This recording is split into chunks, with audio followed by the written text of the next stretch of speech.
Episode 8. The case was cold, but the trail blazing hot. By Jiusi and Li Qingyu arrived at the home of a recently deceased man, his death unnatural. His widow clung to the past, to grief, to justice. Through trembling lips, she confessed he often visited Lanyu, the city's grandest brothel, a place where desires bloomed and sometimes vanished that night. The immortal and the mortal stepped into Lanyu. Inside, lanterns glowed like fireflies trapped in glass. Music curled through the air like scented smoke. Laughter danced with perfume and wine. Too much laughter outside. Dead silence. The city lived in fear of monsters. But in here, it was as if fear didn't exist. Li Qingyu frowned. Why is this place so crowded when everyone else is hiding? By Jiusi's voice dropped, his expression like thunder before a storm. Red Lotus doesn't just feed on fear. She drinks the blood of poets to silence the pain in her heart. And just like that, the music shifted. A woman stepped onto the stage. She didn't walk. She moved. Like fire wrapped in sorrow. Red Lotus. She was impossibly beautiful. Eyes like midnight. Movements like heartbreak. Men gasped. Some wept. Many gave her everything they had. All but two. By Jiusi and Li Qingyu.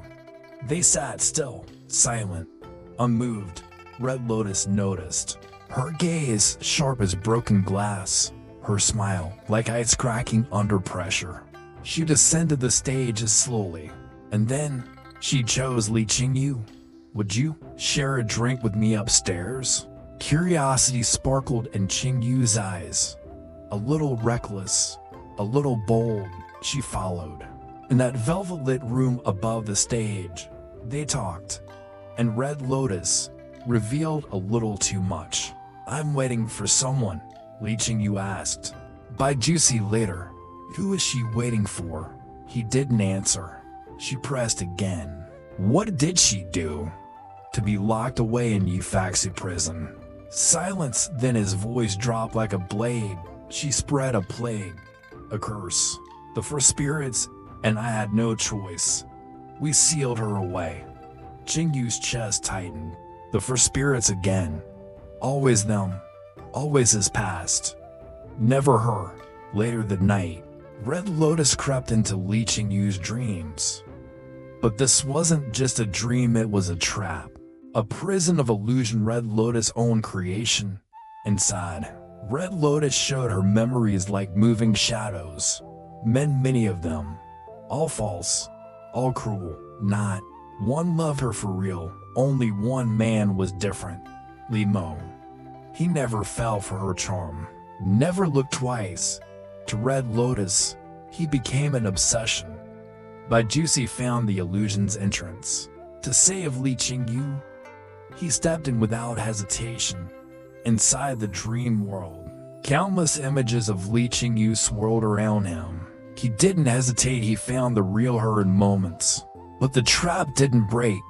Red Lotus had conditions. She wanted one thing, Li Mo. And unless By Jiusi brought him, they would never escape. So, with a drop of blood and an ancient curse, By Jiusi summoned Li Mo.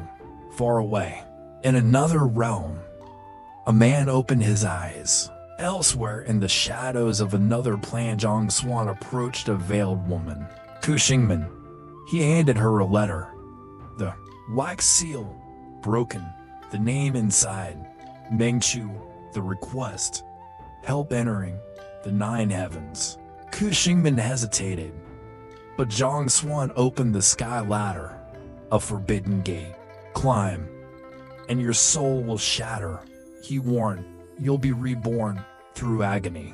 Then he offered a small black vial. Poison. Take it monthly, or die. If you want to help Meng Chu, you obey. Back inside the illusion, By Jiusi and Li Qingyu watched Red Lotus' heart unfold.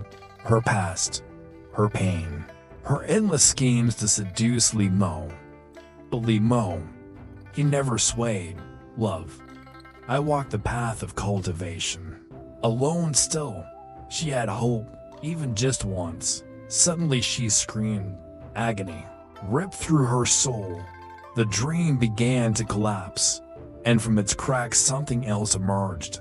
Not beauty, not sorrow, but something dark, something ancient, something awakening.